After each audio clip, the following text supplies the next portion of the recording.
না আম্মু, আজ আমিই রান্না করব, এটাই ফাইনাল। এখন যাও তো, তুমি আর বুয়া রান্নাঘর থেকে বের হও তো। ফুল মাথা তুলতেই চমকে গেল। ফুলের চারপাশটা যেন থমকে গিয়েছে অভ্রকে দেখে। ও কল্পনা করেনি এভাবে এখানে অভ্রের সাথে দেখা হবে। অভ্রকে কখনো সামনাসামনি দেখেনি ফুল, শুধু ফেসবুকেই ছবি দেখে পছন্দ করেছিল। আর আজ প্রথম দেখা হলো এভাবে। অভ্রকে দেখে ভয় আর ভালো দুটাই লাগছে এখন ফুলের। বসা থেকে উঠে দাঁড়ালো সে। তুমি এখানে? চিনতে পেরেছো তাহলে? কেন এমন করলে তুমি ফুল? কেন সেদিন এলে না? সেদিনের পর থেকে একবারও তোমাকে অনলাইনে পাইনি। জানো কতবার যোগাযোগ করার চেষ্টা করেছি, আর তুমি কিনা বিয়ে করে এই অজপাড়া গায়ে পড়ে আছো। আমাকে ভুল বুঝছো না অফ্র, আমার কথাটা আগে শোনো।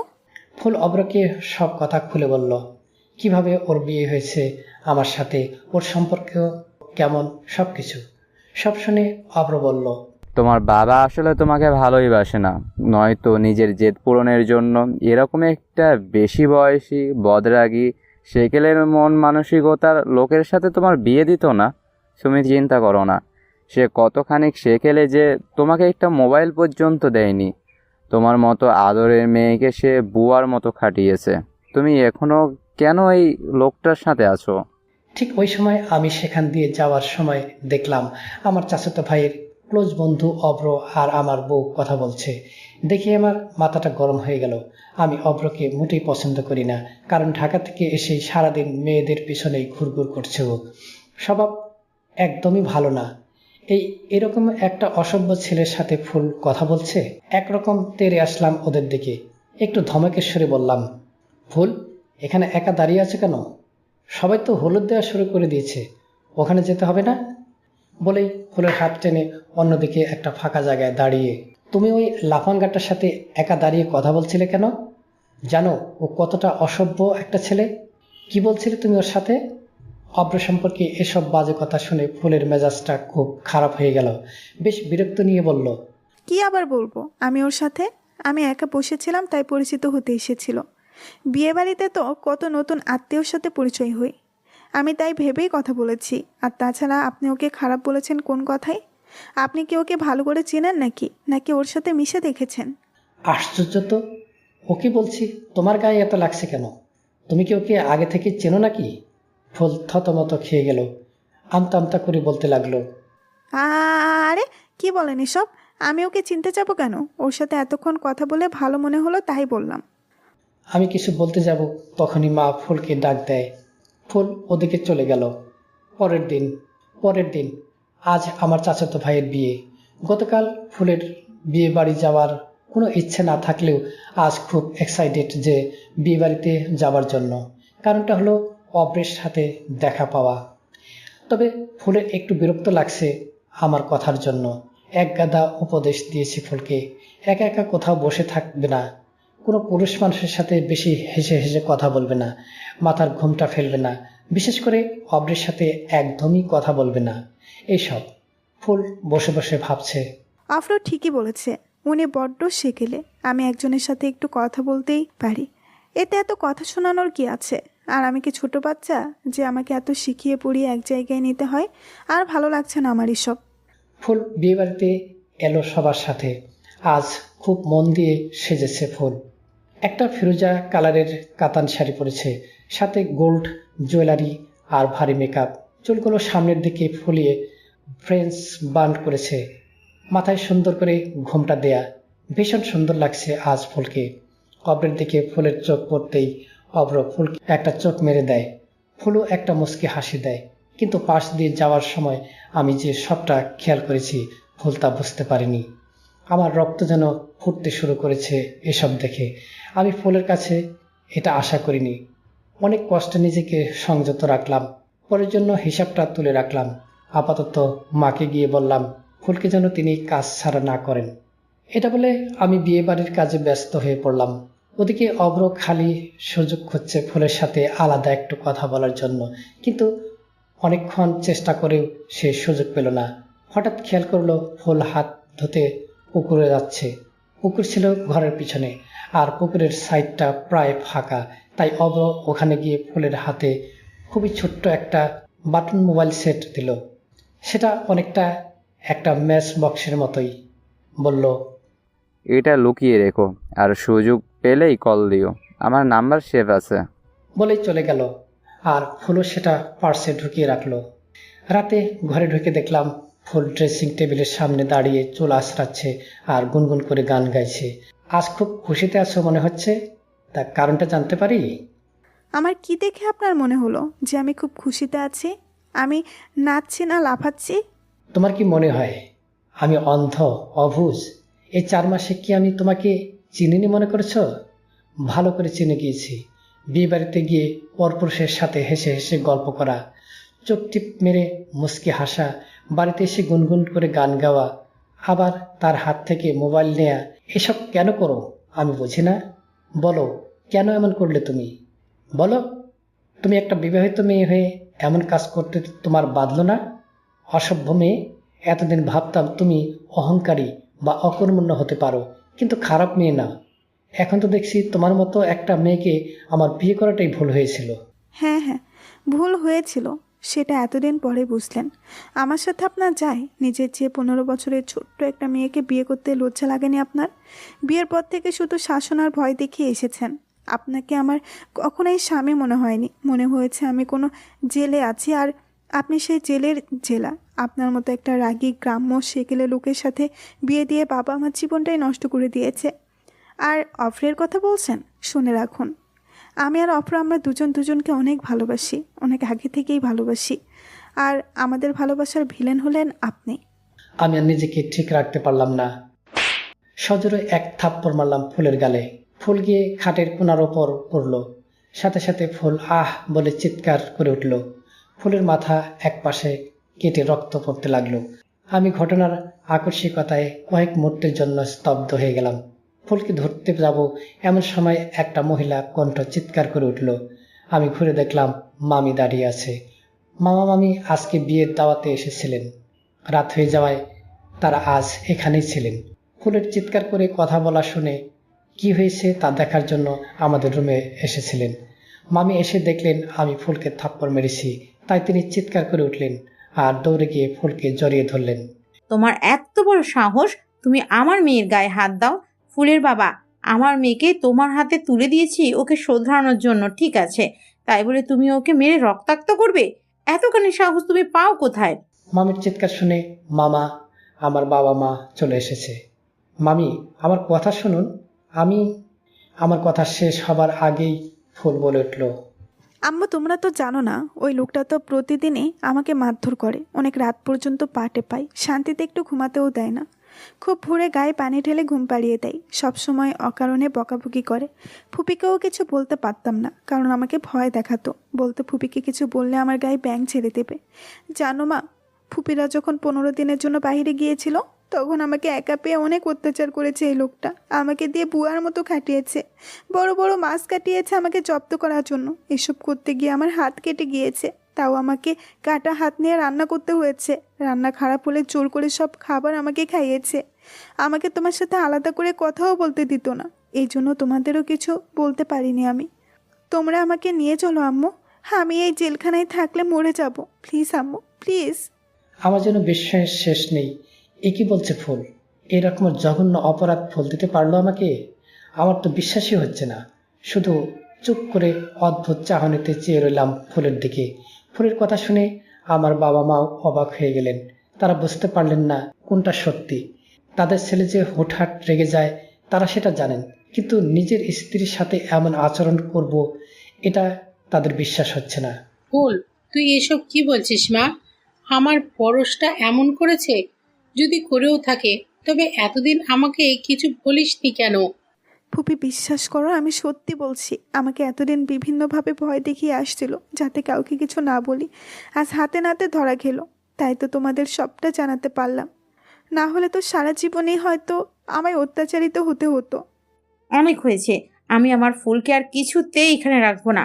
ফুলের বাবা, তোমার নিশ্চয়ই আর কিছু বলার নেই? থাকলেও শুনতে চাচ্ছি না, কাল সকালে আমরা বাসায় চলে যাব। এটা বলে মামি ফুলের হাত ধরে তাদের রুমে নিয়ে গেলেন। মামা আর কিছুই বলতে পারলেন না, তিনিও রুম থেকে বেরিয়ে গেলেন। আমি তখনও নির্বাক হয়ে দাঁড়িয়ে আছি। বাবা আমার কাছে এসে বললেন, আমি জানি পরশ, তুমি এমন কিছু করতেই পারো না। তুমি আমি বাবাকে থামিয়ে দিয়ে বললাম, বাবা, বেয়াদবি নিও না। আমার এখন কোনো কথা শোনার বা বলার একদমই ইচ্ছে নেই। তাই প্লিজ তোমরা ঘুমাতে যাও, আমাকে একটু একা ছেড়ে দাও। বাবা মা আমার মনের অবস্থা বুঝে আর কথা বাড়লেন না। ওনারা রুমে চলে গেলেন। সবাই চলে যেতেই বিছানায় টান টান হয়ে শুয়ে এক হাত মাথার উপর রেখে চোখ বন্ধ করে ফুলের কথা ভাবছিলাম। রাত শেষ হয়ে আসছে, কিন্তু আমার চোখে ঘুম নেই। ফজরের আজান ভেসে এসেছে। আমি উঠে মসজিদে চলে গেলাম। ওদিকে ফুলের খুব ভালো ঘুম হলো। আমাকে সবার সামনে অপদস্থ করা ওর কতদিনের স্বপ্ন ছিল। একে তো সবার সামনে আমার ইজ্জতের 12টা বাজানো, তারপর এই জেলখানা থেকে মুক্তি। পরম শান্তি নিয়ে মাকে জড়িয়ে ধরে লম্বা একটা ঘুম দিল ফুল। সকালে মনের আনন্দ নিয়ে তৈরি হলো ফুল। নিজের পছন্দ মতো একটা 3 পিস পরে নিল, বোরকা পরলো না। মামি নাস্তা না করে ফুলকে নিয়ে চলে যাচ্ছিল। মা অনেকবার বলার পরেও নিজেও খেলেন না, ফুল আর মামাকেও খেতে দিলেন না। ফুলটা বেরিয়ে যাচ্ছিল, তখনই আমি এসে সামনে দাঁড়ালাম। ফুল, তোমার সাথে আমার কিছু কথা আছে, একটু ঘরে চলো। ফুল কিছু বলার আগেই মামি বলে উঠলেন, ফুল কোথাও যাবে না, কোনো কথা বলার দরকার নেই। ও আমার সাথে এখন যাবে, এটাই ফাইনাল। মামি, আমি তো ওকে যেতে নিষেধ করছি না, শুধু যাওয়ার আগে কিছু কথা বলতে চাই ওকে। আর আমি এখনো ওর স্বামী, তাই আমি ওর সাথে কথা বলতে চাইতে পারি। চিন্তা করবেন না, বেশি সময় নেব না। মামি কিছু বলতে গেলে মামা থামিয়ে দেন আর ফুলকে আমার কথা শুনে আসতে বলে। ফুল আর কি করবে, ভুরু কুঁচকে আমার সাথে রুমে আসে। রুমে ঢুকেই দরজা লাগিয়ে দিলাম। ফুল জিজ্ঞাসু দৃষ্টিতে আমার দিকে তাকিয়ে আছে। আমিও কোনো কথা না বলে অদ্ভুত দৃষ্টিতে তাকিয়ে আছি। এভাবে তাকিয়ে আছেন কেন?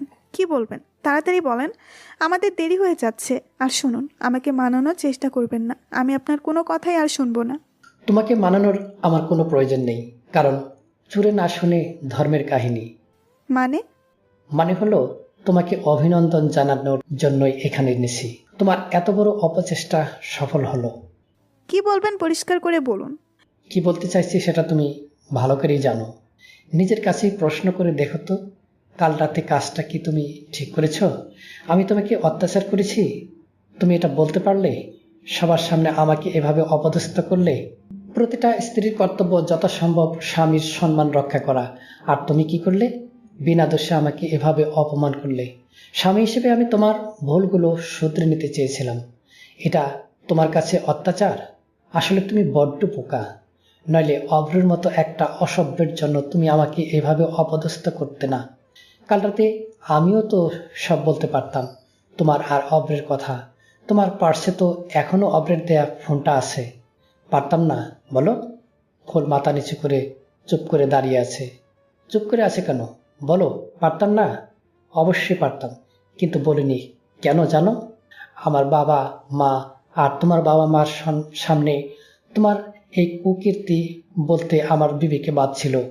তোমাকে অপমান করতে মনে সায় দিচ্ছিল না। কিন্তু তুমি যাই হোক, তোমার মতো মেয়ের কাছ থেকে এর চেয়ে ভালো আর কি আশা করা যায়? এখন তুমি বলো, তুমি কি সত্যি আমার সাথে থাকতে চাও না? ফুল চুপ করে দাঁড়িয়ে আছে। আমার কথাগুলো ওর মনটা নাড়িয়ে দিচ্ছে। কি বলবে বুঝতে পারছে না। ফুল চুপ করে আছে দেখে আমি বললাম, বুঝেছি, তুমি আমার সাথে আর থাকতে চাও না। বেশ, আমি তোমাকে মুক্তি দিয়ে দেব, কিন্তু যতদিন তুমি আমার স্ত্রী ততদিন তোমার কোনো বেহেল্লাপানা আমি সহ্য করব না। তাই ততদিন তুমি অপরের কাছে যেতে পারবে না, আর বেপর্দা হয়ে বাইরে যাবে না। তোমার জন্য আমার দরজা ততদিন খোলা থাকবে যতদিন তুমি অন্য কারো কাছে না যাও। মনে রেখো, একবার যদি তুমি অন্য কারো কাছে যাও, তবে তোমার জন্য আমার দরজা চিরতরে বন্ধ হয়ে যাবে। কারণ আমি এতটাও মহান নই যে বউ আরেকজনের সাথে প্রেম করে যাবে আর আমি এসব মেনে নেব। ফুল চুপ করে রইল, কেন যেন কোনো কথাই বলতে পারছিল না ও। এর মাঝেই মামি ফুলকে ডাকাডাকি শুরু করলো। ফুল চুপ করেই বেরিয়ে যেতে নিল। ফুল ফুল ঘুরে তাকালো আমার দিকে। আমার মুখটা দেখে কেমন একটা অদ্ভুত অনুভূতি ছুঁয়ে গেল ফুলকে। মনে হচ্ছে আমি আমার চোখের ভাষায় কত কিছু যেন বোঝাতে চাইছি। আমি আস্তে আস্তে ফুলের কাছে এসে দাঁড়িয়ে ফুলকে খুব শক্ত করে জড়িয়ে ধরলাম। তুমি সত্যি খুব বোকা ফুল, অনেক অবুঝ তুমি। তোমার সঠিক বুঝটা যেন আসতে অনেক দেরি না হয়ে যায়। বলে ফুলকে ছেড়ে দরজা খুলে হন হন করে হেঁটে বাসার বাইরে চলে গেলাম। ফুল যেন জমে গিয়েছে, ওই জায়গাটাতে দাঁড়িয়ে আছে। আমি তো বিয়ের পরে প্রতিদিনই ফুলকে জড়িয়ে ধরে ঘুমিয়েছি, কিন্তু কখনো ফুলের মাঝে এমন কোনো অনুভূতি আসেনি যা আজ অনুভব হচ্ছে। ফুলের মা রুমে ঢুকে ফুলের হাত টেনে নিয়ে যেতে লাগলেন। আম্মু তুমি গিয়ে গাড়িতে বসো, আমি একটু আসছি। এখন আবার কি? একটু দরকার আছে, তুমি যাও, আমি মিনিট 5-এর মধ্যেই আসছি। আচ্ছা আমি যাচ্ছি, তুই তাড়াতাড়ি আয়। মামি যাওয়ার পরে ফুল বোরকাটা পরে নিল। তারপর রুম থেকে বের হয়ে আমার মা বাবাকে সালাম দিয়ে গাড়িতে এসে বসলো। গাড়িটা ছেড়ে দিতেই ফুলের বুকটা হু হু করে উঠল। চোখ দুটো কেন জানি শুধু আমাকে খুঁজে বেড়াচ্ছিল। সারাটা রাস্তা ফুল চুপ করে বাইরে তাকিয়েছিল। ওর মা ওর সাথে অনেক কথা বলতে চেয়েছিলেন, কিন্তু ফুল হো হা ছাড়া আর কিছুই বলেনি। বাসায় পৌঁছে ফুলের বেশ ভালোই লাগছিল। আসার সময় মনটা খারাপ হলেও অনেকদিন পরে নিজের রুমে ঢুকে খুব ভালো লাগছে ফুলের। বিয়ের পরে তো একদিনের জন্য আমি যেতে দেইনি। এতদিন গ্রামে থেকে শহরের পরিবেশ খুব আরামদায়ক লাগছে ওর কাছে। ফুল চেঞ্জ করে বাথরুমে ঢুকলো, অনেক সময় নিয়ে গোসল করলো। এতদিন পরে মেয়ে আসাতে ফুলের মা ফুলের পছন্দের ফ্রাইড রাইস আর চিকেন ফ্রাই করলেন, নিজ হাতে মেয়েকে খাওয়ালেন। এতদিন পরে মেয়েকে কাছে পেয়ে আহ্লাদের কোনো কমতি রাখলেন না তিনি। মায়ের আদর যত্নে ফুলের মন খুব ভালো হয়ে গেল। মায়ের হাতে পছন্দের খাবার খেয়ে আরামে একটা ঘুম দিল। সন্ধ্যায় ফুলের ঘুম ভাঙল মোবাইলের ভাইব্রেশনের শব্দে। অভ্রর দেওয়া মোবাইলটা ফুলের বালিশের নিচেই ছিল। ফুল মোবাইলটা হাতে নিয়ে দেখল অভ্র কল দিয়েছে। হ্যাঁ অফ্র, বলো। কংগ্রাচুলেশন সোনা, তুমি ওই জেলখানা থেকে এত সহজেই বের হতে পেরেছো। তুমি জানলে কি করে? ওই বাসার কাজের মেয়ের থেকে কৌশলে জেনে নিয়েছি। আসলে তুমি তো কল দিয়েছিলে না, আর আমিও দিতে পারছিলাম না, তাই তোমার খবর নেওয়ার জন্য ওই বাড়ির সামনে যাই। গিয়ে বাড়ির সামনে কাজের মেয়েটার সাথে দেখা হয়, ওর কাছ থেকেই জানলাম, তাই তো তোমাকে কল দিলাম। ও আচ্ছা। জান, এখন আর দেরি নয়, তাড়াতাড়ি আমাদের একটা প্ল্যান করতে হবে পালানোর জন্য। এবার আর কোনো ভুল করলে চলবে না, বেশ আটঘাট বেঁধেই নামতে হবে। ফুলের এসব শুনতে কেন যেন ভালো লাগছিল না, তাই ও আব্বু আসছে বলে ফোনটা কেটে দিল। মোবাইলটা রেখে ফুল মামির রুমে গেল। মামি মাথায় হাত দিয়ে শুয়ে আছেন। কি হয়েছে আম্মু, এই সন্ধ্যায় শুয়ে আছো? তেমন কিছু না মামুনি, মাথাটা খুব ধরেছে। একটু আদা চা খাও আম্মু, ভালো লাগবে।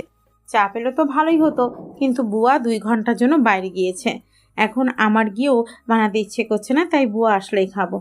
কি বলো আম্মু, বুয়া নেই বলে 2 ঘন্টা পরে খাবে? দাঁড়াও, আমি বানিয়ে আনছি। মামি অবাক হয়ে গেলেন। যে মেয়ে নিজের হাতে এক গ্লাস পানিও ঢেলে খায়নি, সে আজ চা বানাবে? কিন্তু চা কেমন বানাবে তা নিয়ে তো বেশ সংশয় ছিলেন, কারণ এই মাথা ব্যথার মধ্যে বাজে টেস্টের চা সহ্য হবে না। তিনি ফুলকে কিছু বলতে যাবেন, তার আগেই ফুল উঠে রান্নাঘরে চলে গেল। কিছুক্ষণ পরে চা নিয়ে চলে আসলো। নাও মা, তোমার চা। ফুলের মা চায়ের কাপটা হাতে নিলেন আর ভয়ে ভয়ে একটা চুমুক দিলেন। চুমুক দিতেই চমকে উঠলেন। ফুল এত ভালো চা বানিয়েছে যে কিনা পানি গরম করা পর্যন্ত পারত না। বাহ, আমার ফুল এত সুন্দর চা বানাতে শিখে গিয়েছে। শিখবো না আবার? যা করা বড় আমার ঘাত ধরে শিখিয়েছে। আনমনে কথাটা বলে ফেলল, তারপর নিজেই অপ্রস্তুত হয়ে গেল। একে বলে ফেলল সে। পরশ তোর উপর খুব অত্যাচার করতো, তাই না রে? এই কথাটা শুনে ফুলের চোখের সামনে ওর সেই সুন্দর স্মৃতিগুলো ভেসে উঠল। পুকুর পাড়ে বসে চা খাওয়ার আর চাঁদ দেখা, নদীর পাড়ে ঘোরা, ভ্যানে চড়া, গাছ থেকে রস নামিয়ে খাওয়া, সব।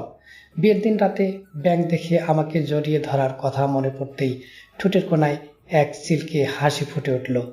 মামি দেখলেন ফুল এক মনে কি যেন ভেবে চলেছে আর মুসকি মুসকি হাসছে। এই ফুল, কোথায় হারিয়ে গেলি? হ্যাঁ হ্যাঁ মা, কিছু বলছিলে? বললি না যে পরশ তোর উপর অনেক অত্যাচার করতো? বাদ দাও তো মা, এসব ভাবতে এখন ভালো লাগছে না। তুমি চা খাও, আমি আসছি। ফুল কথাটা এড়িয়ে গিয়ে ওর রুমে চলে আসলো। রুমের বেলকনিটা ফুলের খুব পছন্দ। বেলকনিতে এসে ঝোলানো বেতের দোলনাটায় বসে পড়ল। আকাশ ভরা পূর্ণিমা আজ। চাঁদের দিকে তাকিয়ে আমার কথা খুব মনে পড়ছে। মনে মনে ভাবছে, আজ তো কি সুন্দর জ্যোৎস্না, উনি নিশ্চয়ই পুকুর পাড়ে বসে আছেন। আচ্ছা, উনি এখন কি করছেন? চা খাচ্ছেন একা একা নাকি ফুপিদের নিয়ে? আচ্ছা, আমার কথা কি ভাবছেন উনি? না না, তা ভাববেন কেন? আমি তো ওনার শত্রু। কই, একবারও তো আমাকে আটকালেন না। অবশ্য আটকালেই কি শুনতাম নাকি হিটলার একটা? ভালো হয়েছে চলে এসেছি, শান্তিতে আছি। আচ্ছা, আমি ওনার কথা এত ভাবছি কেন? আমি এতদিন যা চাচ্ছিলাম সেটাই তো হলো। আমার তো খুশি হবার কথা, কিন্তু বারবারই ওনাকেই মনে পড়ছে কেন? এসব ভাবতে ভাবতেই রুমে চলে আসলো। এসে দেখলো আবারও অভ্র কল দিচ্ছে। প্রথম 2বার কল দিল অভ্র, কিন্তু ফুল ইচ্ছে করেই ধরলো না। পরে কি একটা মনে করে ধরলো। এতবার কল দিচ্ছ কেন? ধরছি না যখন, বুঝছো না কেন প্রবলেম আছে? এতদিন পর তোমাকে পেলাম, একটু কথা না বললে ভালো লাগে? তখনও তো ঠিক করে কথা বললে না। আপনার আমার প্রবলেম আছে, এভাবে কথা বলতে পারবো না। জান, কথা না বললে আমাদের পালানোর প্ল্যান করব কিভাবে? ওয়েট ওয়েট, তুমি তখনও বললে পালানোর কথা, এখনও তাই বলছো? আমি কি একবারও তোমাকে বলেছি যে আমি তোমার সাথে পালাবো? আমি এখনও একজনের স্ত্রী। আমি একটা সম্পর্কে জড়ানো অবস্থায় তোমার সাথে পালানোর প্ল্যান করব। আমি এসব নিয়ে কিছুই এখন ভাবতে চাই না। প্লিজ এসব বলা বন্ধ করো। আর এভাবে কল দিও না, আমার প্রবলেম আছে। আমি ফোনটা বন্ধ করে রাখবো। তুমি এসব কি বলছো জান? তুমি না আমাকে ভালোবাসো? তাহলে এমন করছো কেন? ওই বদমেজাজি গাইয়া বুড়োটার সাথে তুমি থাকবে কি করে বলো তো? তার চেয়ে তুমি আর আমি দূরে কোথাও চলে যাই, আমাদের কেউ খুঁজে পাবে না, তুমি আমি সুখে সংসার করব। আফরো প্লিজ, এই এক কথা বন্ধ করো। শোনো, আমি সরাসরি তোমাকে বলছি, আমি একবার যে ভুল করতে চাচ্ছিলাম সেই ভুল আমি দ্বিতীয়বার আর করতে চাই না। আমি তোমার সাথে পালাতে পারবো না, আর কোনো যোগাযোগও রাখতে পারবো না। প্লিজ আমাকে একা ছেড়ে দাও, আর কল দিও না। এটাই তোমার শেষ কথা? হ্যাঁ, এটাই আমার শেষ কথা। ঠিক আছে, শেষবারের মতো একবার দেখা করবে? তুমি আমার আব্বুকে চেনো অফরো? সেই সুযোগ থাকলে আমি আগেই দেখা করতে পারতাম। তোমার কাছে আমার পছন্দের ফোনটা আছে। ঠিক আছে, আমি টাকা পাঠিয়ে দিচ্ছি। মোবাইলের দাম কত? সব কিছু কি আর দাম দিয়ে বিচার হয়? আমার খুব ক্লোজ এক বন্ধু এটা গিফট করেছিল, আর আমি তোমাকে আমার ক্লোজ বন্ধু হিসাবেই দিয়েছিলাম। কিন্তু তুমি যখন আমার বন্ধুই থাকছো না, তখন আমার তো ওই ফোনটা চাই। ফুল এখন চিন্তায় পড়ে গেল, কি করবে? অন্য কাউকে দিয়ে তো ফোনটা পাঠাতে পারবে না। তবে সবাই জেনে যাবে যে ও অভ্রের কাছ থেকে ফোন নিয়েছিল। তাই কিছুক্ষণ ভেবে বলল, আচ্ছা ঠিক আছে, পরশু বিকেল 5টায় আমাদের কলেজের পাশের পার্কে চলে এসো। কাল চিন্তা করে দেখি কিভাবে বের হতে পারি। ওকে জান। ফুল ফোনটা রেখে বিছানায় টান টান হয়ে শুয়ে পড়ল। ভাবল, কেন যে আমি ফোনটা নিতে গেলাম? অবশ্য না নিয়েও বা কী করতাম? আফরো তো সেদিন হুট করে এসেই ফোনটা হাতে গুজে দিয়েই চলে গেল। কিছু বলার সুযোগই পেলাম না। তখন তো ফোনটা ফেলে দিতেও পারতাম না, তাই কিছু না ভেবেই পাশে রেখেছিলাম। তখন কে জানতো ব্যাপারটা এত দূর গড়াবে? আর উনিও এমন মেজাজ দেখাচ্ছিলেন যে রাগ করেই অপ্রের কথা বলেছিলাম ওনাকে। এখন অপ্র জ্বালিয়ে মারছে। আর ভালো লাগছে না। রাতে ঘুমানোর সময় আজ কিছুতেই ফুলের চোখে ঘুম নামছে না। এপাশ ওপাশ করছে তো করছেই, আসবে কি করে? আমিও যে ফুলের অভ্যাস হয়ে গিয়েছি। আমি পেছন থেকে জড়িয়ে না ধরলে যে ফুলও ঘুমাতে পারে না, সেটা এখন ফুল বুঝতে পারছে। ও ভাবছে, আচ্ছা, উনি তো বলেছিলেন বিয়ের পরে বউ ছাড়া ঘুমানো যায় না, তাহলে উনি কি এখন ঘুমাতে পারছেন? এদিকে আমার চোখে ঘুম নেই। বিছানায় শুয়ে শুয়ে ভাবছি, কেন ফুল এমন করলো? এই কয় মাসে আমি কি একটু ওর মনে ঢুকতে পারিনি? ওর মনে অভ্রের মতো একটা লোফারের জন্য জায়গা আছে, আর আমার জন্য নেই। কেন ফুল, কেন এত অবুঝ তুমি? তোমাকে শোধরাতে চেয়েছিলাম, নিজের করে নিতে চেয়েছিলাম, তাই তুমি আমাকে এত বড় শাস্তি দিলে। একটু বুঝলে না, একটু বুঝলে না আমাকে। এখন কি করছো তুমি? নিশ্চয়ই অভ্রের সাথে ফোনে কথা বলছো। প্লিজ ফুল, আর এমন করো না। প্লিজ অভ্রের কাছে কখনো যেও না, তাহলে আমি তোমাকে ক্ষমা করতে পারবো না। উফ, আমি যে এত ওর কথা ভাবছি, ও তো মনে হয় একবারও আমার কথা মনে করেনি। মহা আনন্দেই আছে, স্বার্থপর একটা। না, পরশু তো এমনিতেই ঢাকা যেতাম, এখন কালই চলে যাব। ব্যস্ত থাকলে এসব ব্যাপারে আর প্যারা দেবে না। সকালে ফুল কিছুতেই ভাবতে পারছে না কিভাবে যাবে অভ্রের সাথে দেখা করতে। ওর বাবা তো কিছুতেই ওকে একা বের হতে দেবে না, নিশ্চয়ই ড্রাইভারকে দাঁড়িয়ে থাকতে বলবেন। অবশ্য ও একা যেত না, ওর সবচেয়ে কাছের বান্ধবী মিলিকে নিয়ে যেত। কিন্তু ওর বাবা তো মিল হাতেও একা ছাড়বে না। ফুল খুব চিন্তায় পড়ে গেল। হঠাৎই ওর মাথায় একটা বুদ্ধি এলো। ফুল তখনই রান্নাঘরে চলে গেল, গিয়ে দেখলো ওর মা রান্নার জোগাড় করছে। আম্মু তুমি সরো তো, আজ আমি রান্না করব। মামি যেন আকাশ থেকে পড়লেন। ভাবলেন, কি বলে এই মেয়েটা? জীবনে যে মেয়েটা রান্নাঘরের পাশ দিয়ে হাঁটেনি, সে কিনা আজ রান্না করতে চাইছে। না জানি কি গোলমেলে রান্না করবে। না রে মা, কি বলিস? আজ এতদিন পরে তুই এলি, এখন হাত পুড়িয়ে রান্না করতে হবে না। না আম্মু, আজ আমিই রান্না করব, এটাই ফাইনাল। এখন যাও তো, তুমি আর বুয়া রান্নাঘর থেকে বের হও তো। ফুল দুজনকে বের করে দিয়ে রান্না করতে শুরু করলো। দুপুরে মামা বাসায় আসলো। ফ্রেশ হয়ে রুমে আসতেই মামি বলল, আজ তোমার জন্য এক বিশাল সারপ্রাইজ আছে। তাই নাকি? তা কি সারপ্রাইজ শুনি? টেবিলে চলো, দেখতে পাবে। মামা টেবিলে এসে দেখলেন ফুল টেবিলে খাবার সাজাচ্ছে। তার পছন্দের ভুনা খিচুড়ি, কষানো গরুর গোশত আর আর কেশোনাট সালাদ। বাহ, দারুণ সারপ্রাইজ তো। আজ সকাল থেকেই মনটা খুব খিচুড়ি খিচুড়ি করছিল। তুমি বুঝলে কিভাবে? উফ, যা ঘ্রাণ বেরিয়েছে না, জলদি দাও। আরে দাঁড়াও দাঁড়াও, আসল সারপ্রাইজ তো অন্য। আজকে এই রান্না কিন্তু ফুল করেছে, তবে একা হাতে। আমাদের তো রান্নাঘর থেকে বেরি করে দিয়েছিল। কি বলছো কি? এত মহা সারপ্রাইজ? তাহলে তো আর দেরি করা যায় না। মামা মামি আর ফুল খেতে শুরু করলো। মামা খুব তৃপ্তি করে খেলেন। ফুল এত ভালো রান্না শিখেছে দেখে ওনার মনটা খুশিতে ভরে উঠল। খুব খুশি হলেন তিনি ফুলের উপর। ফুল, আমি খুব খুশি হয়েছি তোর উপর মা। তুমি আজ প্রথম বাবাকে মাকে রান্না করে খাইয়েছো, তাও এত সুন্দর রান্না। তোমার তো একটা উপহার পাওয়া উচিত। বলো কি চাও? ফুল এই কথাটার অপেক্ষাতেই ছিল। বলল, আব্বু, আমার সবচেয়ে কাছের বান্ধবী মিলি আর এক সপ্তাহ পরে লন্ডনে চলে যাচ্ছে ওর বরের সাথে। আমি তো কখনো বান্ধবীদের সাথে কোথাও ঘুরিনি, খুব শখ। একদিন আমি আর মিলি মিলে একটু ঘুরতে যাবো রিক্সায় করে। এখন আমার বিয়ে হয়েছে, আরও চলে যাচ্ছে, হয়তো আর কখনো শখটা পূরণ হবে না। তাই বলছিলাম কাল বিকেলে মিলির সাথে একটু বের হতে দিবে? মামা কিছুক্ষণ চুপ করে রইলেন, তারপর বললেন, ঠিক আছে, যেও, কিন্তু বেশি দূর যেও না, আর বেশি দেরি করো না। আর একটা কথায় মা, পরশ যা অপছন্দ করে সেটা না করার চেষ্টা করো, ঠিক আছে? এটা বলে তিনি রুমে চলে গেলেন। পরের দিন বিকেলে ফুল মিলিকে নিয়ে ওদের কলেজের পাশের পার্কে চলে আসলো। ফুল দেখলো অভ্র আগে এসে অপেক্ষা করছে। ফুলকে দেখে অভ্র এগিয়ে এলো। মিলি ফুলকে অভ্রের সাথে দেখা করতে বলে একটু দূরে ব্রেঞ্চে গিয়ে বসলো। তোমাকে দেখার লোভে সেই কখন থেকে এসে বসে আছি। আগে এসে বসে থাকার কি আছে, সময় মতো আসলেই তো হলো। যাই হোক, এই নাও তোমার ফোন। আর প্লিজ আমার সাথে আর যোগাযোগ করার চেষ্টা করো না। তোমার সাথে কথা বলা নিয়ে আমার ফ্যামিলিতে অনেক ঝামেলা হয়ে গিয়েছে। আমাকে আমার মতোই থাকতে দাও। ফুল, আমি তোমার কাছে এখন এতটাই অসহ্য হয়ে গিয়েছি যে একটু সময় কথাও বলতে চাও না। বেশ, আমি আর তোমাকে বিরক্ত করব না। শুধু একটা অনুরোধ, আজ আমার জন্মদিন। আজ প্রথম আর শেষবারের মতো তোমার সাথে কেক কাটতে চাই। ক্যাফেটেরিয়াতে একটা টেবিল বুক করে এসেছি, তুমি একবার চলো প্লিজ। আমাকে ক্ষমা করো অফ্র, আমি যেতে পারবো না, আমার অসুবিধা আছে। প্লিজ ফুল, আমার ভালোবাসাকে ফিরিয়ে দিয়েছো ঠিক আছে, কিন্তু এভাবে অপমান করো না। আজ তুমি আমাকে ফিরিয়ে দিয়েছো, কিন্তু একদিন তো তুমি আমাকে ভালোবাসতে।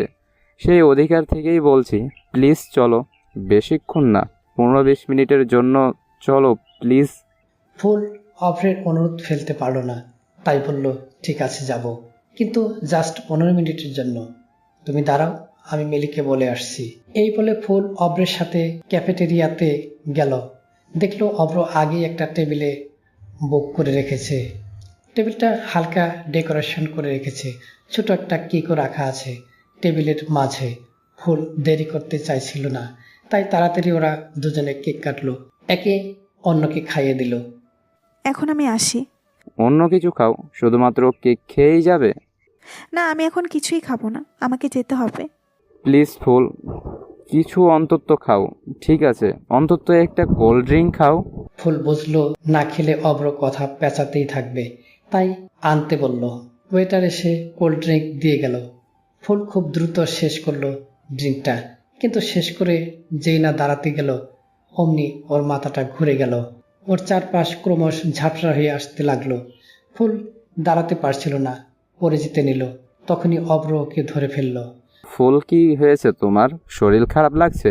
চলো, আমি তোমাকে পৌঁছে দেই। ফুল কোনো কথাই বলতে পারছিল না।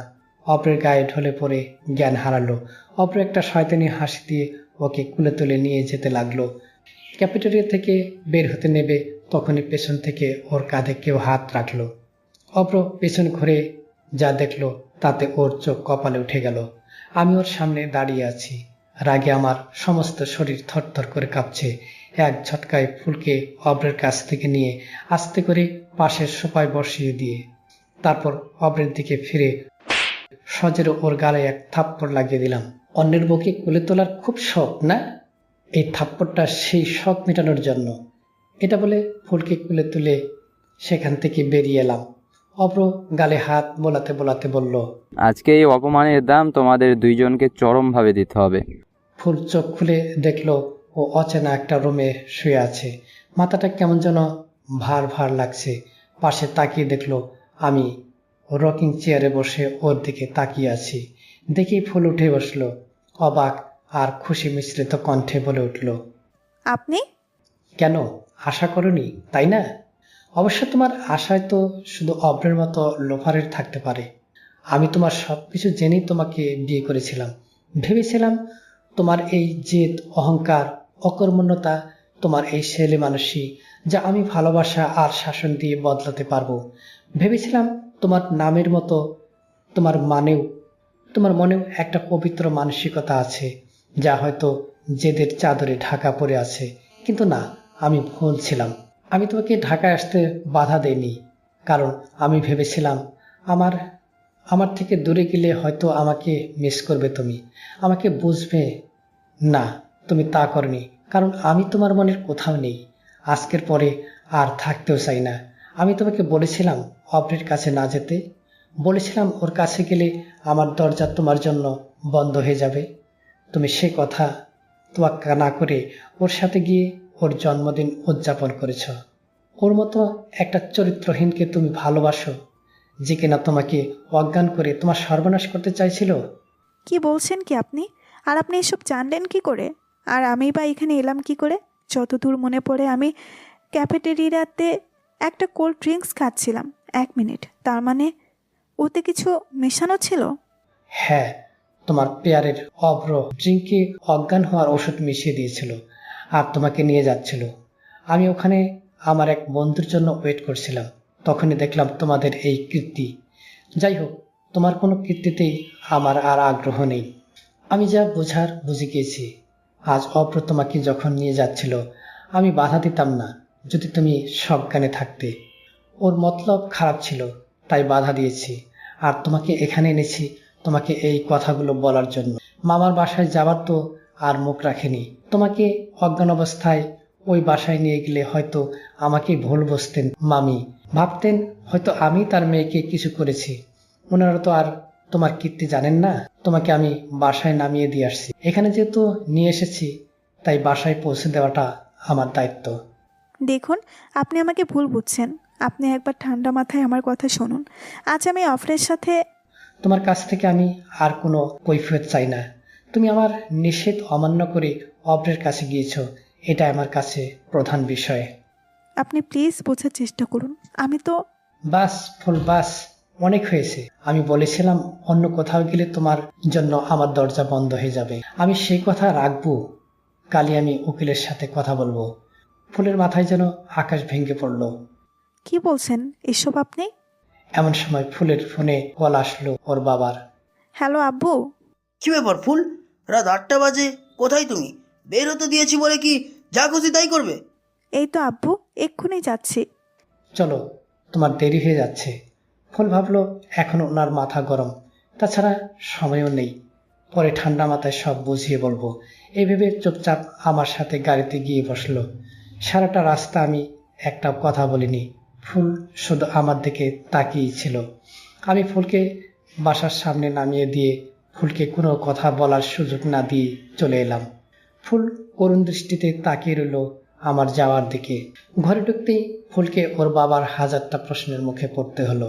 কোথায় গিয়েছিলে, এত সময় লাগলো কেন, কি জন্য গিয়েছিলে, চোখ মুখ এমন লাগছে কেন, এসব ফুল শুধু খুব নরম গলায় বলল।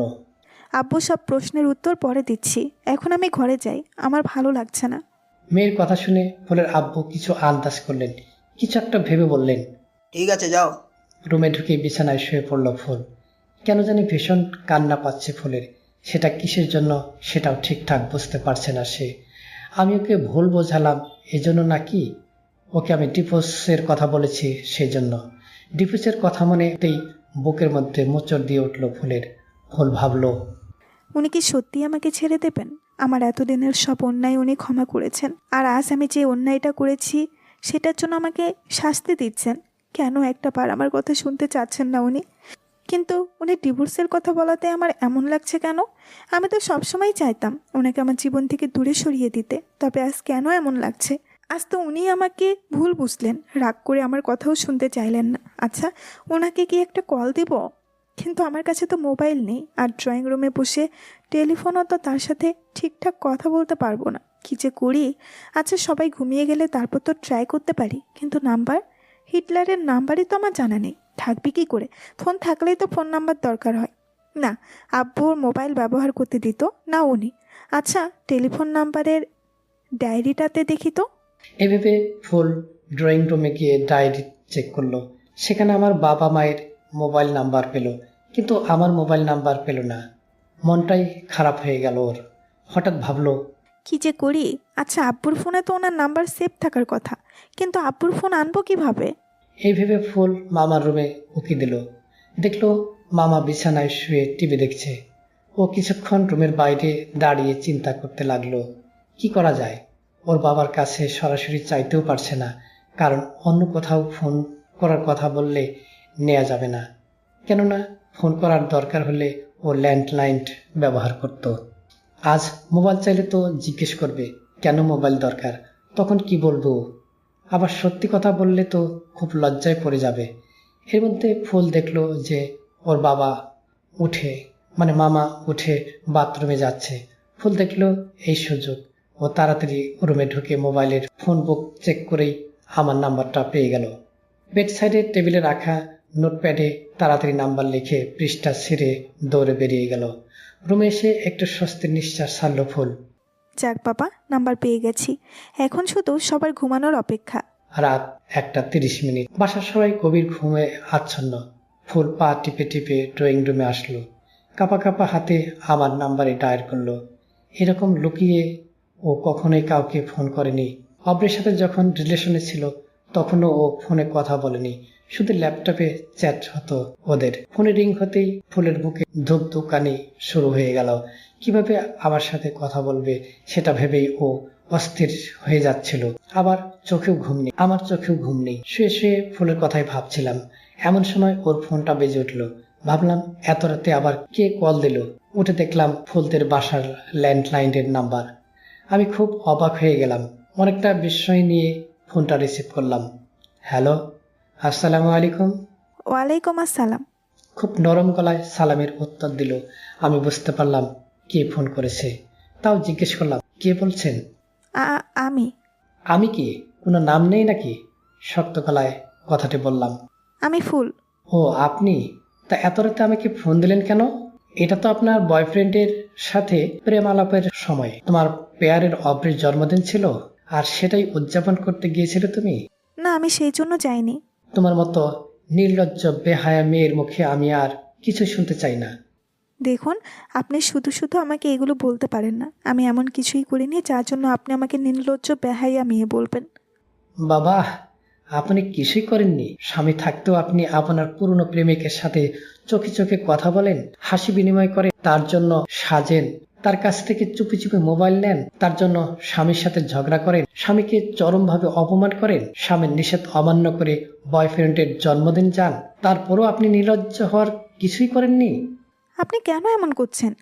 এতদিন আমার সব ভুল, সব অন্যায় আপনি ক্ষমা করে দিয়েছেন, আর আজ আমি যে অন্যায় করিনি তার জন্য আপনি আমাকে এভাবে শাস্তি দিচ্ছেন।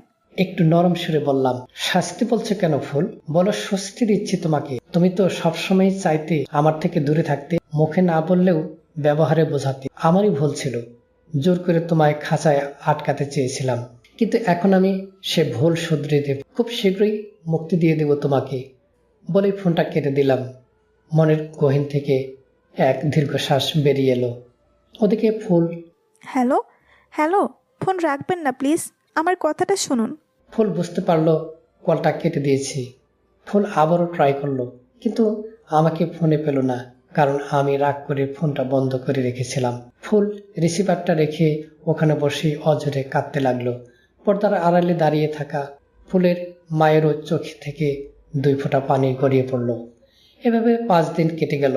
ফুল খুব মনমরা হয়ে গিয়েছিল। সারাদিন মলিন মুখে হয় শুয়ে থাকে, নয়তো বারান্দায় বসে থাকে। মামি ওর সাথে গল্প করার অনেক চেষ্টা করেন, কিন্তু ফুল শুধু বলে পরে কথা বলবে। ভালো লাগছে না। ফুলের মন খারাপ দেখে মামা ফুলের ল্যাপটপটা দিয়ে গেছে, কিন্তু ফুলের ওটা ছুঁতেও মন চায় না। সারাদিনই শুধু আমার কথাই মনে করে। আজ মিলি এলো ওদের বাসায়। মিলি সবই জানে ফুলের ব্যাপারে, কিন্তু সেদিন ক্যাফেটেরিয়াতে যে যাওয়ার পরে কি হয়েছিল তা জানে না, কারণ ওই দিন ফুল ওকে 20 মিনিট বসতে বলে গিয়েছিল। কিন্তু 30 মিনিট পার হওয়ার পরও যখন ফুল আসছিল না, তখন মিলি গিয়ে দেখলো ওখানে ফুল নেই। সন্দেহে আসছিল, দেখে মিলিও বাসায় চলে গিয়েছিল। পরে অবশ্য ফোন দিয়ে জেনেছিল ফুল বাসায় এসেছে। আজ ফুলের কাছে সব শুনে বলল, ফুল, যা কিছুই হোক না কেন, এই ভুল বুঝাবুঝিকে আর বাড়তে দিস না। যেমন করেই হোক পরশ ভাইকে বোঝাতেই হবে। কিন্তু কিভাবে বোঝাবো? আমি কি কম চেষ্টা করেছি? উনি আমাকে কিছু সুযোগ দিচ্ছেন না। তুই একবার পরশ ভাইয়ার দিকটা দেখ। উনি দিনের পর দিন তোর এইসব অন্যায় ক্ষমা করে দিয়েছেন। তোর ভুলগুলো ভালোবেসে শুধরে দিতে চেয়েছেন। এগুলো তোকে ভালোবাসেন বলেই তো করেছেন, তাই না? আর ভালোবাসার মানুষকে অন্যের সাথে দেখার মতো কষ্ট আর কিছুই নেই। তুই দেখ, উনি তো পারতেন তোর ওপর জোর করে স্বামীর অধিকার ফলাতে, কিন্তু উনি তা করেননি, তাই না? তোর মনটাকে আগে চেয়েছেন। আর সেই যদি দেখে তার বউ তার অবসরে পুরনো বয়ফ্রেন্ডের সাথে দেখা করতে গিয়েছে, তার তো রাগ হবারই কথা, তাই না? তাছাড়া সেদিন সবার সামনে কত বড় মিথ্যা অপবাদ দিয়েছিলি তুই ভাইয়াকে, সেটা বললি কি করে বল? সেই রাগটাও নিশ্চয়ই ভাইয়ার মনে রয়ে গেছে। তাই বলি কি, শোন, ভাইয়া রাগ করলেও তুই বারবার ট্রাই কর ভাইয়াকে বোঝানোর। দেখ, মানুষ কিন্তু ঘরে শান্তি না পেলেই অন্য কথা চিন্তা করে। চোখের আড়াল তো মনের আড়াল, বলিস না? তাই তুইও যদি রাগ করে বসে থাকিস, সেটা কিন্তু ভালো হবে না। এখন ভেবে দেখ কি করবি। আচ্ছা, আমি তাহলে আসি রে। এই বলে মিলি চলে গেল। ফুলের বেশ মনে ধরল কথাগুলো। ভাবলো, না, আমাকে চেষ্টা করতে হবে। তারপর এমনিতেই ল্যাপটপটা ওপেন করলো ফুল। বহুদিন হলো ফেসবুকে ঢোকা হয় না, তাই ফেসবুকে লগ ইন করলো। সাথে সাথে অপরের মেসেজ এলো। ফুল প্রথমে ভাবলো দেখবে না, পরে ভাবলো দেখি কি দিয়েছে, দেখে না হয় ব্লক করে দেব। এই ভেবে মেসেজ ওপেন করতেই দেখে কতগুলো ছবি। ছবিগুলো দেখি ফুলের শ্বাস বন্ধ হবার উপক্রম। আমার সাথে অন্য একটা মেয়ের ছবি, যেখানে মেয়েটা হাসি মুখে আমার হাত ধরে আছে, আবার আমাকে মিষ্টি খাইয়ে দিচ্ছে। আমিও দাঁত কেলিয়ে হাসছি। ক্যাপশনে লেখা ছিল, দেখো তোমার ভালো মানুষের পরকিয়া। ছবিটা দেখেই ওর রাগে ফেটে পড়ার মতো অবস্থা হলো। ফুল রাগে ফুসতে ফুসতে মামির রুমে চলে গেল। গিয়ে দেখলো মামি রুমে নেই, কিন্তু ফোনটা রুমে আছে। ফুল সেটা নিয়ে ওর রুমে এসে আমাকে কল দিল। হ্যালো, আসসালামু আলাইকুম। রাখেন আপনার সালাম, আগে বলেন আপনি কই? আরে, তুমি আমার সাথে এভাবে কথা বলছো কেন? আমি আপনার সাথে এক্ষুনি দেখা করতে চাই, আপনি আমার বাসায় আসেন। তুমি ভাবলে কি করে এত কিছুর পরেও আমি ওই বাসায় যাব? তাছাড়া আমার অনেক কাজ আছে। তোমার ফালতু কথা শোনার মতো টাইম আমার নেই। এখন তো আপনার আমার জন্য টাইম থাকবেই না, কিন্তু তারপরেও আপনাকে এক্ষুনি দেখা করতে হবে, নয়তো নয়তো আমি খারাপ কিছু একটা করে বসবো বলে দিলাম। আমি বুঝতে পারলাম যে নিশ্চয় কিছু হয়েছে, তাই আমি ফুলকে একটা পার্কের ঠিকানা দিয়ে সেখানে আসতে বললাম। ফুল তখনই মামিকে বলে পার্কে চলে আসলো। এসে দেখে আমি একটা গাছের নিচে বসে আছি আর খুব হেসে হেসে কার সাথে যেন ফোনে কথা বলছি। ফুল দ্রুত পায়ে আমার সামনে এসে দাঁড়ায়। এই যে মহা ভালো মানুষ। আমি কিছু না বলে ভুরু কুঁচকে তাকালাম ফুলের দিকে। খুব তো বলেছিলেন আমাকে আমি নির্লজ্জ বেহাইয়া স্বামী থাকতে অন্য ছেলের সাথে দেখা করতে চাই, আর আপনি আপনি কি করেন? হ্যাঁ, অন্য মেয়ের সাথে পরকীয়া করেন, তাই তো আমাকে ডিভোর্স লেটার দেওয়ার এত তাড়া। ফুলের কথা শুনে আমি যেন আকাশ থেকে পড়লাম। কি বলে এই মেয়ে? বেশ রাগী করাই বললাম, এই মেয়ে কি বলো এসব? আমি পরকীয়া করি? সবাইকে নিজের মতো ভাবো? কিসের ভিত্তিতে এই কথা বলো? কিসের ভিত্তিতে বলি? এই দেখুন, এগুলো কি? ফুল ওর মায়ের ফোনের ছবিগুলো এনেছিল আমাকে দেখানোর জন্য। আমি তো অবাক হয়ে গেলাম ছবিগুলো দেখে। ভাবলাম এই ছবিগুলো কে তুললো আর কেই বা ফুলকে পাঠালো? তুমি এই ছবি কোথায় পেয়েছ বলো? কেন কেন কে দিয়েছে তা জেনে কি করবেন? বড় কথা হলো আপনি পরকীয়া করেন, আর এখন সেটা ধরা পড়ে গিয়েছে। স্টপ ইট গার্ল, মুখ সামলে কথা বলো। আর কে দিয়েছে তা জানার আমার অবশ্যই দরকার আছে। বলো, কাকে আমার পেছনে গোয়েন্দা হিসেবে লাগিয়েছ? তোমার বয়ফ্রেন্ড অভ্রকে লাগাওনি তো? আরে অফরোকে কি আমি বলেছি নাকি আপনার পেছনে গোয়েন্দাগিরি করতে? বলেই নিজেই ভেবাচেকা খেয়ে গেল। কথাটা মুখ ফসকে বেরিয়ে গিয়েছে। ওই তো আসল কথা বের হয়ে গিয়েছে। আর কত নিচে নামবে তুমি? বুঝেছি, আসলে তোমারই ডিভোর্সের জন্য তারা বেশি। তাই তুমি অভ্র ফাজিলটাকে দিয়ে এসব ছবি তুলিয়ে আমাকে দেখাতে এসেছ ঝামেলা পাকাতে, বলো? আর ডিভোর্সের পুরো দোষটা আমার ঘাড়ে চাপানোর এইভাবে ষড়যন্ত্র করছো? তোমার মনে এই ছিল?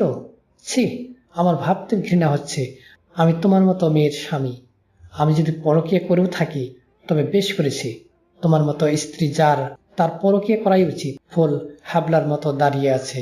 কি বলবে কিছুই বুঝতে পারছে না। কি বলতে আসলো আর নিজে এসব কি শুনছে? সব খিচুড়ি পাকিয়ে গেল। আমি আজই উকিলের সাথে যোগাযোগ করেছি। তোমার মতো জঘন্য মানসিকতার মেয়ে আমি জাস্ট আর নিতে পারছি না বলেই হাঁটা ধরলাম। ফুল কিছুক্ষণ স্তব্ধ হয়ে দাঁড়িয়ে রইল। তারপর খেয়াল আসতে দেখলো আমি চলে যাচ্ছি। শুনুন, একটু দাঁড়ান, আমার কথাটা শুনুন। আরে দাঁড়ান না একটু। ফুল ডাকতে ডাকতে আমার পিছনে পিছনে দৌড়াতে লাগলো। দৌড়াতে দৌড়াতে পার্কের বাইরে রাস্তার পাশে এসে আমার হাত ধরে ফেললো।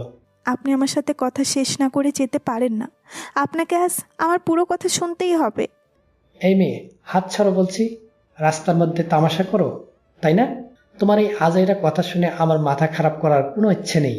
ওদিকে অভ্র তখন দুর্ভাগ্যক্রমে ওই পার্কের পাশেই আরেকটা ছেলের সাথে বাইক নিয়ে দাঁড়িয়েছিল। দেখলো ফুল আমার হাত ধরে কথা বলছে। অভ্র মনে মনে ভাবলো, আমাকে অপমান করে নিজেরা পার্কে এসে প্রেম করছো?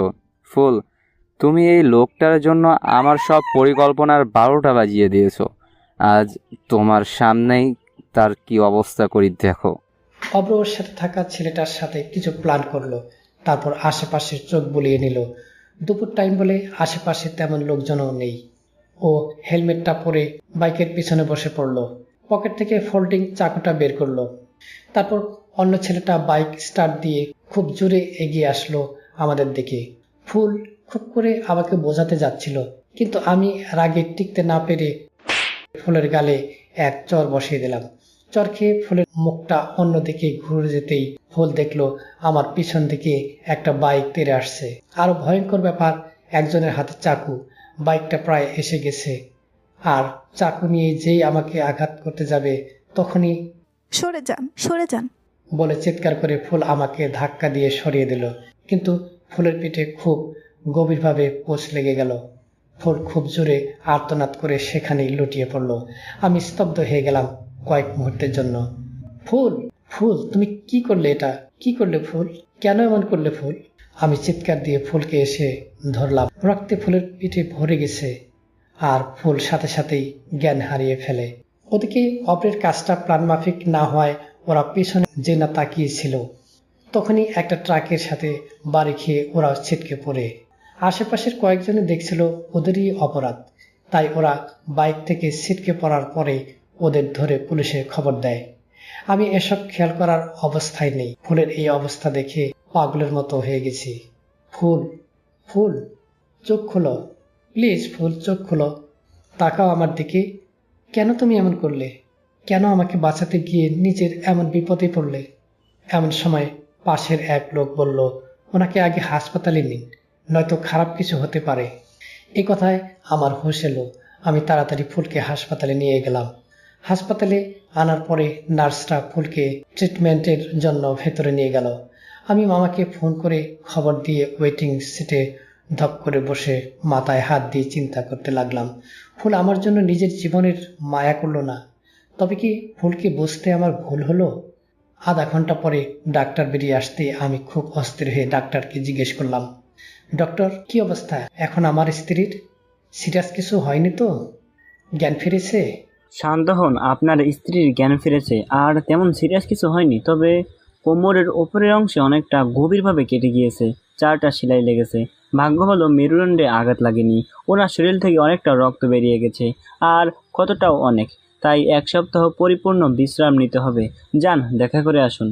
আমি একটু স্বস্তি পেলাম ডাক্তারের কথা শুনে যে সিরিয়াস কিছু হয়নি ফুলের।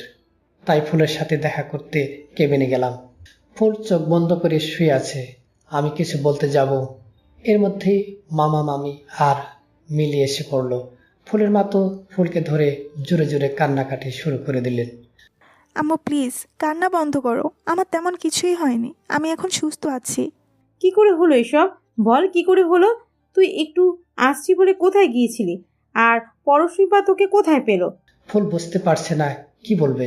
সত্যি বললে অনেক প্রশ্নের মুখে পড়তে হবে, তাই ও বলল, আসলে আম্মু, আমি ওই পার্কে আমার এক বান্ধবীর সাথে দেখা করতে গিয়েছিলাম, একটু জরুরি কথা ছিল। তারপর ওখান থেকে বের হয়ে ছিনতাইকারীর পাল্লায় পড়ি, আর উনি এসে আমাকে বাঁচায়। আমি অবাক হয়ে গেলাম ফুলের কথা শুনে। এ কোন ফুলকে দেখছি আমি? মামি ফুলের কাছে থেকে উঠে এসে আমার হাত ধরে বলল, পরশ, ভাগ্যিস তুমি সময় মতো এসে পড়েছিলে। আল্লাহর অসীম রহমতে আমার মেয়েটা আজ অনেক বড় বিপদ থেকে বেঁচে গিয়েছে। তুমি আমাকে ক্ষমা করে দাও বাবা। ওই দিন তোমাকে ভুল বুঝে অনেক কথা শুনিয়েছি, কিন্তু ফুলের কথাগুলো যে বানানো ছিল সেটা পরে আমি ওর আচরণ দেখে বুঝতে পেরেছিলাম। ও হয়তো সেদিন রাগের মাথায় তোমার নামে বানিয়ে বলেছে, কিন্তু বিশ্বাস করো, এই কয়দিন আমি ফুলকে দেখেছি তোমার জন্য কতটা কষ্ট পাচ্ছিল আমার মেয়েটা। তুমি ওকে ক্ষমা করে দাও পরশ। আমি কি বলবো কিছু বুঝতে পারছিলাম না। সব আমার মাথার উপর দিয়ে যাচ্ছে। মনে মনে ভাবলাম ফুল আমার জন্য কষ্ট পাচ্ছিল, কিন্তু কষ্ট যদি পাবে তবে সেদিন অব্রের বাদ যেতে গেল কেন? উফ, কিছুই বুঝতে পারছি না। ফুলের পাশে ওর বাবা মা বসা, তাই ফুলের সাথে একটু কথাও বলতে পারছি না। হঠাৎ মিলে এসে বলল, ভাইয়া, আপনার সাথে আমার কিছু কথা ছিল, একটু বাইরে আসবেন? আমি মিলের সাথে বেরিয়ে কেবিনের বাইরে চলে গেলাম।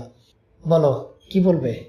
ভাইয়া, আমি জানি এখন এসব বলার সময় না, কিন্তু পরশু আমি বাইরে চলে যাচ্ছি, হয়তো কথাগুলো বলার সময় পাবো না, তাই বলছি।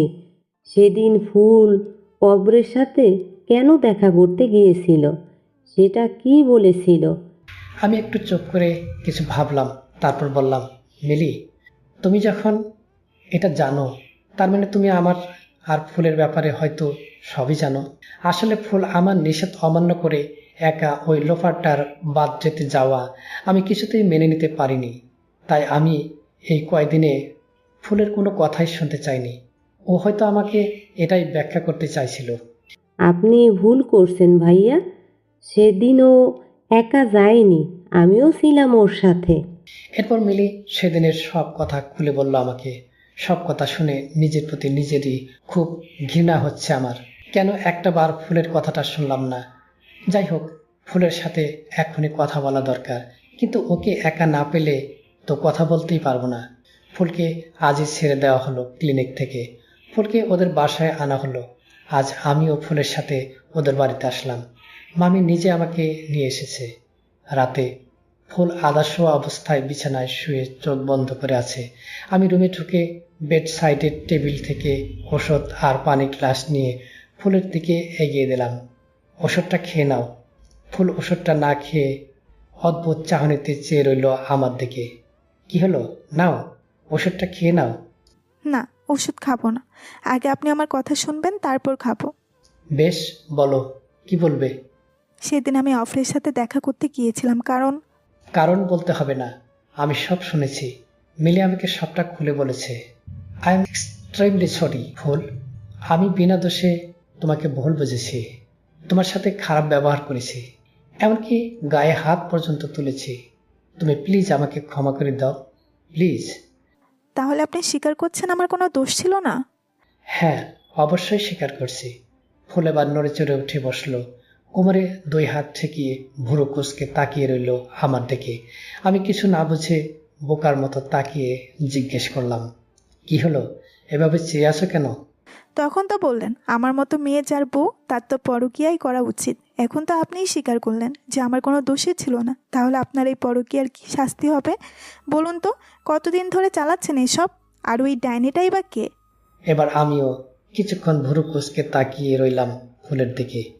কি হলো? এভাবে তাকিয়ে না থেকে উত্তরটা দিন। আচ্ছা ফুল, সেই থেকে কি পরকীয়া শুরু করেছ বলো তো? ও আমার বন্ধুর ছোট বোন, আমিও ওকে নিজের বোনের মতোই দেখি। ও অনার্স ফার্স্ট ক্লাস ফার্স্ট হয়েছে, আর আমি ওকে অনার্সে থাকাকালীন পড়িয়েছি।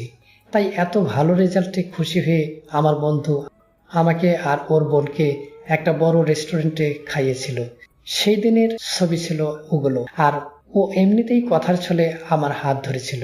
ও আমাকে বড় ভাই হিসেবে যথেষ্ট সম্মান করে। যে ছবিগুলো তুলেছিল সে আমার বন্ধুকে বাদ দিয়ে শুধু আমার আর আমার বন্ধুর বোনের ছবি তুলে তোমাকে খেপিয়ে দিয়েছে। এবার ফুলও বেশ লজ্জা পেয়ে গেল, মনে মনে ভাবলো, ইস, এই সামান্য ব্যাপারটাকে ওই জানোয়ার অপ্রটা আমার কাছে কিভাবে তুলে ধরলো।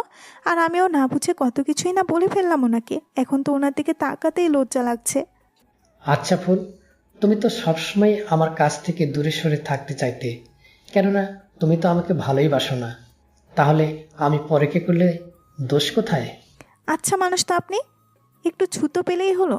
আপনিও তো আমাকে ভালোবাসেননি কখনো, হিটলারের মতো শাসন করেছেন সব সময়। আমি ফুলের অনেকটা কাছে এসে 2 হাত দিয়ে ফুলের মুখটা ধরে বললাম, আমার ফুলববিকে তো আমি আরো 3 বছর আগে থেকে ভালোবেসে ফেলেছিলাম। মনে পড়ে 3 বছর আগে তোমার জন্মদিনের অনুষ্ঠানে তুমি শখ করে শাড়ি পরেছিলে। সেদিন তোমার হাসি, ছেলে মানুষই, তোমার মায়াবী চেহারায় প্রেমে পড়ে গিয়েছিলাম আমি। তখন থেকে তোমাকে ভালোবাসি, কিন্তু তোমার অহংকার, জেদ দেখে খুব খারাপ লাগতো আমার। তারপর মা যখন বিয়ের কথা বলল তোমার সাথে, তখনই ঠিক করে নিয়েছিলাম তোমাকে বিয়ে করে আদর দিয়ে শাসন দিয়ে বদলে দেব। তাই বিয়ের পরে এমন করেছি তোমার সাথে। বিশ্বাস করো ফুল, খুব ভালোবাসি তোমায়, খুব ভালোবাসি। ফুল মুগ্ধ হয়ে সব শুনছিল এতক্ষণ। ফুলও আনমনে বলে ফেলল, আমিও খুব ভালোবাসি আপনাকে। সত্যি? ফুল থতমত খেয়ে গেল, পরিস্থিতি সামলানোর জন্য বলল, না আর না, মানে কিছু না। আচ্ছা, আপনি বললেন যে আপনি নাকি আমার বন্ধুর ছোট বোনকে পড়িয়েছেন, তাহলে আপনি কি টিউশনি করান? আসলে আমি ঠিক টিউশনি করাইনি, আমার বন্ধু খুব করে বলল তাই পড়িয়েছি।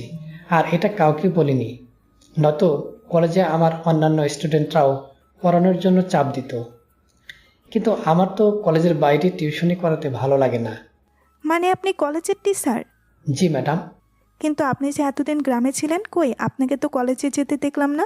আর আপনি যে একজন প্রফেসর, তাও তো কোনোদিন বলেননি। আমার ভালো লাগার জিনিসগুলোর মধ্যে গ্রাম অন্যতম, আর সেই গ্রামে তুমি অপছন্দ করতে, তাই তোমার জন্য এতদিন গ্রামে ছিলাম, যাতে গ্রামকে অবজ্ঞা না করো। আর আমাকে কলেজে যেতে দেখোনি, কারণ আমি কলেজ থেকে ছুটি নিয়েছিলাম 4 মাসের জন্য। আমি চাকরিতে জয়েন করার পর থেকে কখনো ব্যক্তিগত কোনো ছুটি নেইনি। আর কলেজের প্রিন্সিপাল আমার বাবার খুব ক্লোজ বন্ধু, আর আমাকেও খুব স্নেহ করেন, তাই ছুটিটা পেতেও তেমন অসুবিধা হয়নি। ফুল শুধু হা করে সব শুনছে।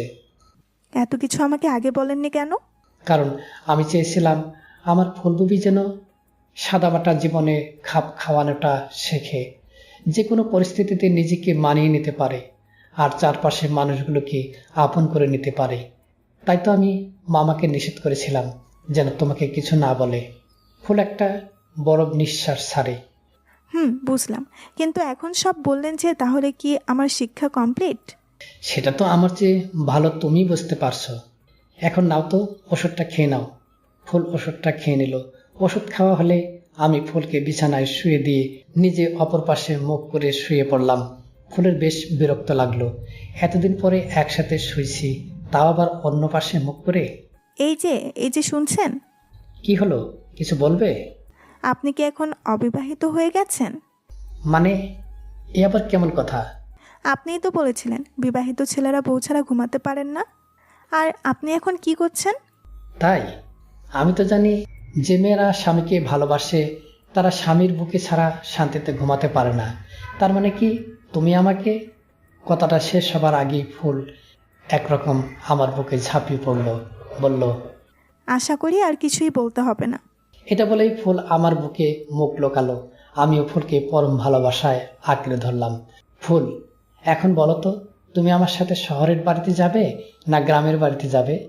না, আর শহরে নয়, এখন থেকে গ্রামের বাড়িতেই থাকবো। যতদিন বেঁচে আছি ততদিন তুমি আর আমি বাবা মা মিলে একসাথে গ্রামের বাড়িতেই থাকবো। ফুল এক কথায় জানায় আমাদের গ্রামের বাড়িতেই সময় কাটাতে চায় সে। তাই ফুল সুস্থ হওয়ার পরেই আমরা গ্রামে চলে আসি। আসলে পবিত্র ভালোবাসার জোর অনেক। আমার পবিত্র ভালোবাসা ফুলকে একেবারেই বদলে দিয়েছে। ভালোবাসার এই পরশ পাথরের ছোঁয়ায় ভালো থাকুক আমাদের